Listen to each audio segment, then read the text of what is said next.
Saudara, sebuah video aksi perundungan seorang siswi SMP beredar dan menjadi sorotan.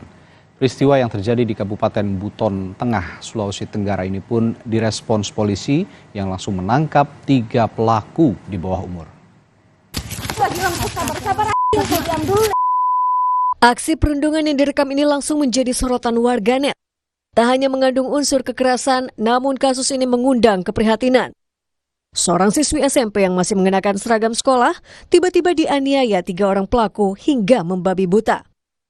Peristiwa yang terjadi pada Kamis lalu ini berlangsung di sebuah kebun milik warga di Kabupaten Buton Tengah, Sulawesi Tenggara.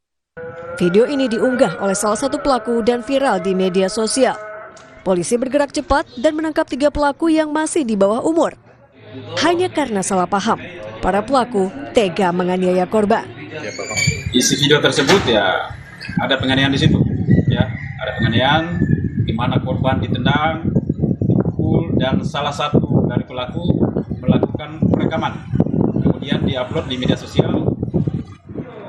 Peristiwa perundungan ini menjadi pengingat bagi para orang tua dan guru untuk memperketat pengawasan terhadap anak-anak. Para pelaku kini terancam pasal tentang perlindungan anak dan terancam hukuman 5 tahun penjara. Tim Liputan Kompas TV, Buton Tengah, Sulawesi Tenggara.